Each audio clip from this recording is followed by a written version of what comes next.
దేశవ్యాప్తంగా చూసినట్టయితే ఒక యుద్ధ వాతావరణం కాదు, యుద్ధంలోనే ఉన్నట్టు స్పష్టంగా కనపడతా ఉంది. మీరు ఒక్కసారి చూసినట్టయితే పొద్దు నుండి సాయంత్రం ప్రతి ఒక్క పౌరుడు కూడా, దేశ పౌరుడు కూడా ఏం జరుగుతుంది అని ఎప్పటికప్పుడు కూడా కేంద్రం నుంచి వచ్చే సమాచారాన్ని చూస్తూ మరి ముందుకు పోతున్న సందర్భం ఇది. ఇలాంటి మరి యుద్ధ వాతావరణంలో మీరేమో యుద్ధ ప్రాతిపదికన అందాల పోటీలు నిర్వహించాలని చెప్పి మూడించెల మరి భద్రతతో మరి అందాల పోటీలు నిర్వహిస్తామని చెప్పి ఒక షెడ్యూల్ ప్రకటించినారు. మరి నిన్ననే ఒక షెడ్యూల్ వచ్చింది.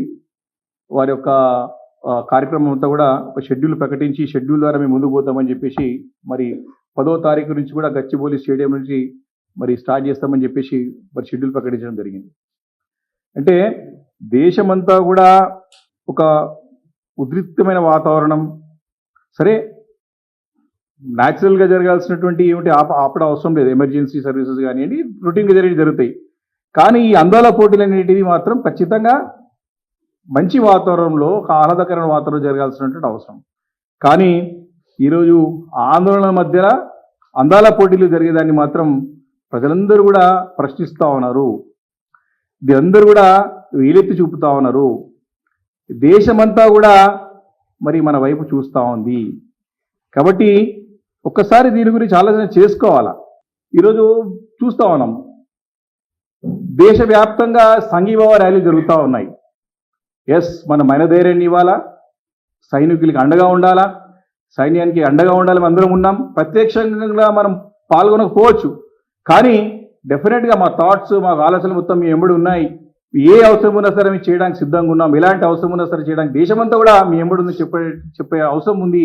కాబట్టి ఈరోజు దేశమంతా కూడా సంఘీభావ ర్యాలీ జరుగుతూ ఉంటే, ఇక్కడ మన రాష్ట్రంలోనేమో మన ముఖ్యమంత్రి గారు అందాల పోటీల క్యాట్ వాక్ ర్యాలీలు చేపిస్తా ఉన్నాడు. ఇది చూసి అందరూ కూడా అసహించుకుంటా ఉన్నారు. రాష్ట్ర ప్రజానీకమంతా కూడా వారి నిర్ణయాలని మరి తప్పుపడుతూ ఉన్నారు. ఒకవైపు దేశం మొత్తం కూడా రోజు మీరందరూ కూడా చూసినట్టయితే దేశమంతా వ్యాప్తంగా ప్రతి ఒక్కరు కూడా అలర్ట్గా ఉండమని చెప్పేసి ప్రభుత్వం చెప్పింది. మీరు ఏం చెప్తున్నారు క్లియర్గా, కేంద్రం యొక్క సూచనలు పాటించమని చెప్తూ అలర్ట్గా ఉండమని చెప్పింది సైన్యం. నేను చూసినట్టయితే ప్రతి పొద్దున సాయంత్రం అక్కడ మనకి సంబంధిత శాఖ సంబంధించిన అధికారులు ప్రకటన చేస్తూ ఉన్నారు. మీరు ఈ యొక్క సోషల్ మీడియాలో వచ్చేటువంటి అసత్య ప్రచారాలను నమ్మొద్దని చెప్తా ఉన్నారు. మీరు కేంద్రం నుంచి వచ్చేటువంటి ఏదైతే వ్యాలిడేట్ న్యూస్ ఉందో దానే పాటించమని చెప్తా ఉన్నారు. దీన్ని అబ్జర్వ్ చేయమని చెప్తా ఉన్నారు. కాబట్టి మేము అవి చూడాలా, లేకపోతే అందాల పోటీలు చూడాలా? ముఖ్యమంత్రి సవాలు చెప్పాలి. దీన్ని మనము ఈ సందర్భంలో అంటే ఎప్పటికప్పుడు అలర్ట్గా ఉండి జాగ్రత్త ఉండాల్సిన సందర్భంలో ఈ రకమైనటువంటి పిచ్చి చేస్తలేదు. చిన్నపిల్లల బచ్చగలాట లేక ఉంది ఇదంతా. రాష్ట్రంలో పిచ్చోని చేత రాయంటే ఏమనుకున్నా కానీ ఇప్పుడు సస్పెండ్ అవుతున్నది. ఐపీఎల్ మ్యాచెస్ పోస్ట్పోన్ చేసినారు. చార్ధామ్ యాత్ర రావద్దని చెప్పేసి ఇక్కడ మూసేసినారు. అక్కడ పంజాబ్లో దగ్గర 10,000 మంది తెలుగు విద్యార్థులు ఉన్నారు. శ్రీనగర్లో ఎన్ఐటీలో 100 మంది తెలుగు విద్యార్థులు ఉన్నారు. ఏమైనా ఆలోచన చేసినా ముఖ్యమంత్రి గారు దీని గురించి? ఆయన ఒక సెక్రటరీతో, చీఫ్ సెక్రటరీ గారితో మాడిపిస్తాడు. ఈ అందాల పోటీలు రాష్ట్ర భవిష్యత్తునే మార్చేస్తాయంట. సిగ్గు పోతుంది. ఇప్పటికే చెప్పు దొంగలతో పోల్చి పరువు తీసిన రాష్ట్రాన్ని. అంటే సిగ్గుతో తల వంచుకునేటువంటి సందర్భం ప్రభుత్వం ముఖ్యమంత్రి చేసే శాసనలు చూస్తూ ఉంటాయి. కాబట్టి ఇన్ని జరుగుతూ ఉంటే కూడా అందాల పోటీలు అవసరమా? నీకు ఆలోచన చేయండి. మీరు ఎవరైతే రాజకీయాలు చేసే సందర్భం కాదు, అవసరం కాదు ఇది.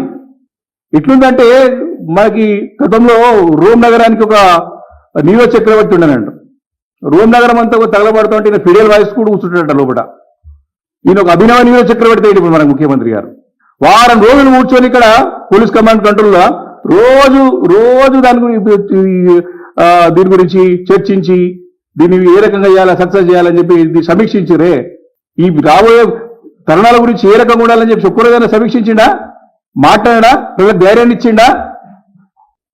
ఎప్పుడు కూడా ప్రభుత్వం అనేది, అధికారంలో ఎవరున్నా సరే మననం చేసుకోవాలా.